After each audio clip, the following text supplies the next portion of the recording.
Good morning, students. In the last session, we have discussed 6.3 question number 1. Yes. Now, question number 1 में हमने 2 sums किए थे, बाकी के sums मैंने homework में दिए थे. I hope you all have done that. Okay. Now, we are moving to question number 2 of 6.3. 6.3 में क्वेश्चन नंबर 2 के लिए मैंने ऑलरेडी आपको लीनियर पेयर क्या होता है, वर्टिकली ऑपोजिट एंगल्स क्या होता है, ये सब कुछ एक्सप्लेन किया था. यस, तो वो सब कुछ जो भी हमने वहाँ पर डिस्कस किया था, वो सब कुछ हमको यहाँ पर क्वेश्चन नंबर 2 में अप्लाई करना है. Okay, and children, keep in your mind that this all the properties are connected to the standard 8 also, standard 9 also and standard 10th also. Means हम यहाँ पर 7th स्टैंडर्ड में जो कुछ भी पढ़ रहे हैं, जो भी चैप्टर्स में जो भी कंसेप्ट्स पढ़ रहे हैं, वो सारे कंसेप्ट्स हमारे लिए बहुत इंपॉर्टेंट होते हैं. क्योंकि अगर हमको 7th स्टैंडर्ड में ये कंसेप्ट्स क्लियर नहीं आ रहे हैं तो वो हमको प्रॉब्लम 8th स्टैंडर्ड में भी फेस करनी पड़ रही है या 9th और 10th स्टैंडर्ड में भी फेस करना पड़ता है. तो यहाँ पर हम अच्छे से वो सारे कंसेप्ट्स क्लियर कर लेंगे. ओके, 6.3 में क्वेश्चन नंबर 2 तक जाते हैं. Question number 2 is find the values of the unknowns x and y in the following diagrams. Unknown x and y जो भी है उसके वैल्यूज फाइंड आउट करने हैं. फर्स्ट फिगर जो है वो हमको यहाँ पर कुछ इस तरह से दिया हुआ है, ट्रायंगल, और उसका एक एक्सटीरियर एंगल है x, this y 50 degrees and this one is 120 degrees. अब यहाँ पर क्या दिया है हमको, x और y दोनों की वैल्यूज फाइंड आउट करना है. एंगल्स एंड प्रॉपर्टी हम क्वेश्चन नंबर 1 में यूज कर रहे थे. एंगल्स एंड प्रॉपर्टी अगर यूज करेंगे ट्रायंगल की तो उसके लिए हम कोई भी एक ही एंगल फाइंड आउट कर सकते हैं. दोनों एंगल साथ में फाइंड आउट नहीं हो सकते क्योंकि यहाँ पर हमको ऐसा कुछ भी नहीं बताया कि दोनों एंगल्स इक्वल है या कुछ भी नहीं बताया. ओके, तो यहाँ पर हमको फर्स्ट क्या करना पड़ेगा, x और y में से कोई भी एक एंगल को फाइंड आउट कर लेना है. उसके बाद में हम एंगल्स एंड प्रॉपर्टी यूज कर सकते हैं. तो यहाँ पर मैं देख सकती हूँ कि यहाँ पर opposite interior angles are equal to the exterior angle. Yes, हमने जो प्रॉपर्टी ऑलरेडी सीख लिया था 6.2 के लिए, तो वो प्रॉपर्टी यहाँ पर यूज करके हम x फाइंड आउट कर सकते हैं.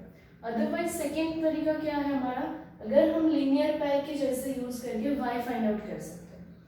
ओके, तो यहाँ पर फर्स्ट ऑफ ऑल अगर एक्सटीरियर एंगल के लिए यूज करें, the exterior angle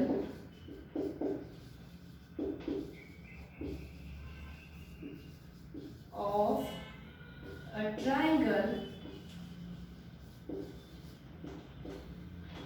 is equal to the sum of interior opposite angles. Okay, ये स्टेटमेंट हमको ऑलरेडी पता है कि एक्सटीरियर एंगल जो होता है वो इंटीरियर ऑपोजिट एंगल्स के इक्वल होता है. It means 50 degree plus x is equal to 120 degree. Okay, now 50 degree यहाँ पर पॉजिटिव है, तो इस साइड जाएगा तो वो क्या हो जाएगा, negative. So x is equal to 120 degree minus 50 degree. 120 minus 50 degree, so x is equal to 70 degree. तो यहाँ पर मुझे पहले क्या मिल गया, x मिल गया. अब x मिल गया, ये मिल गया, 50 डिग्री ऑलरेडी है, तो y हम इजीली फाइंड आउट कर सकते हैं. कौन सी प्रॉपर्टी से, एंगल्स एंड प्रॉपर्टी से. ओके, तो y एंगल्स एंड प्रॉपर्टी के साथ फाइंड आउट करेंगे तो क्या होगा, 50 degree plus x plus y is equal to 180 degree. ये क्या है, ट्रायंगल की triangle angles and property.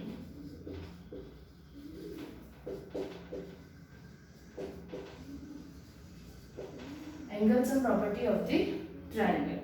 Okay, so 50 degree plus X plus Y, X का वैल्यू हमने ऑलरेडी फाइंड आउट किया हुआ है, that is 70 degrees. So 50 degrees plus 70 degrees plus Y is equal to 180 degrees. 50 plus 70 is 120 plus y is equal to 180. Okay. Now 120 is positive. If we will move it to the RHS, then it will be negative. 180 minus 120. So y is equal to 60 degrees. तो इस तरह से हम x और y दोनों के values find out कर सकते हैं. ओके. तो x और y दोनों के वैल्यूज फाइंड आउट करने के लिए फर्स्ट ऑफ ऑल क्या, या तो हमको x या तो y दोनों में से कोई भी एक एंगल पता होना चाहिए, उसके बाद में ही हम एंगल्स और प्रॉपर्टी यूज कर सकते हैं. अब फर्स्ट ऑफ ऑल मैंने यहाँ पर x ऐसे इस तरह से फाइंड आउट किया. If you want to find out y first then also it is possible. अगर y पहले फाइंड आउट करना है तो क्या करेंगे, linear pair. Linear pair adds to 180 degrees. So y plus 120 degree is equal to 180 degrees, and that will be 180 minus 120. So y will be 60 degree. Same answer हमको मिलेगा दोनों में, कोई भी मेथड हम यूज करें सेम आंसर आना चाहिए. तो y is equal to 60 degree मिल जाएगा, और उसके बाद एंगल्स और प्रॉपर्टी यूज करके x फाइंड आउट करना है, तो भी हमको सेम आंसर मिलेगा. Okay. So here this will be 2 steps. First step में हमने x फाइंड आउट किया, सेकंड स्टेप में y फाइंड आउट किया. Now let us move to the second number.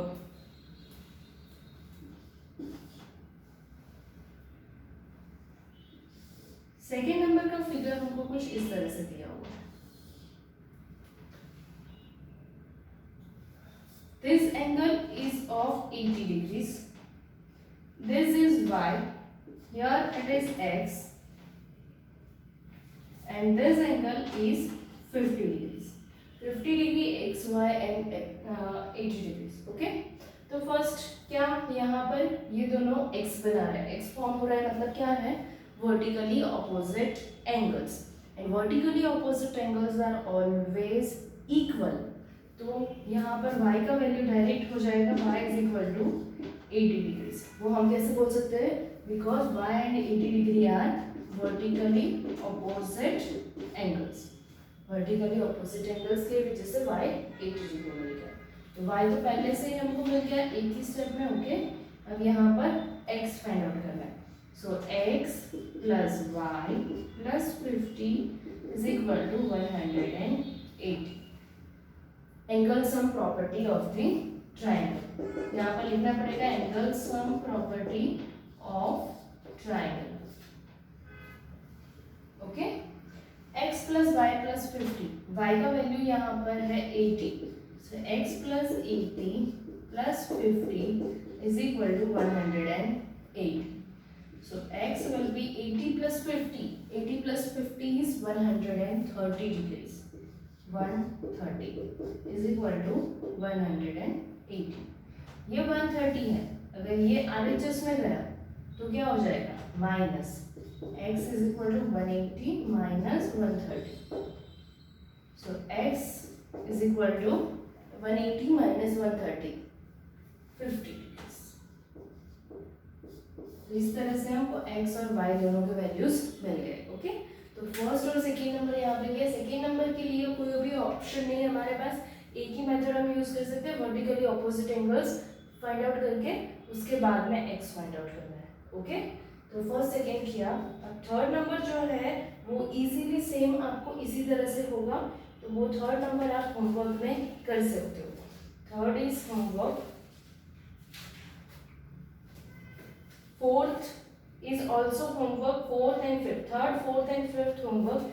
Sixth number में यहाँ पे करवा रही हूँ, क्योंकि सिक्स्थ नंबर में कोई भी डिजिट्स नहीं दिए है तो आप कंफ्यूज हो सकते हो. So third fourth and fifth number आपको होमवर्क में करना है. थर्ड फोर्थ एंड फिफ्थ, ये जो सम्स है वो होमवर्क सम्स है. And sixth number we are doing here.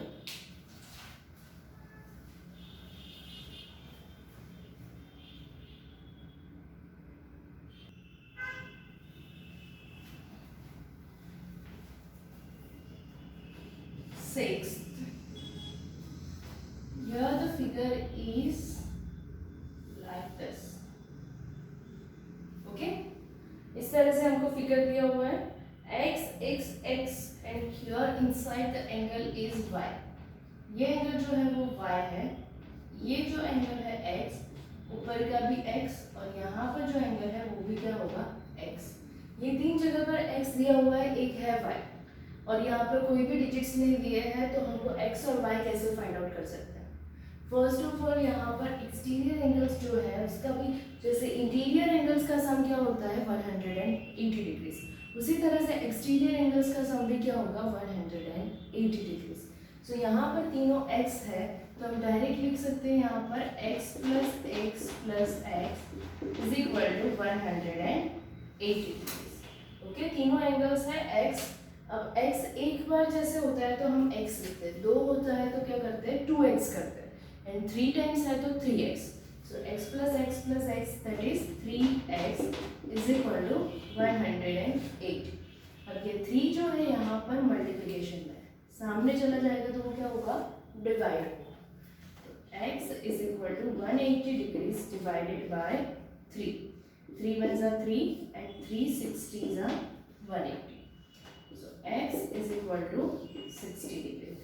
अब x फाइंड आउट हो गया इजीली, तो हम y भी फाइंड आउट कर सकते हैं।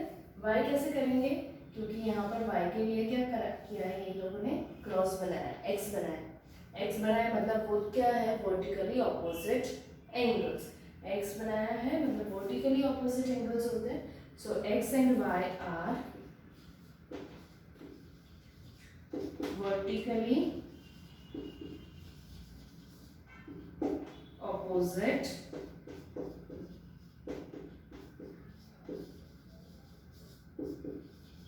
एंगल्स। x और y दोनों क्या है vertically opposite angles, and vertically opposite angles are always equal.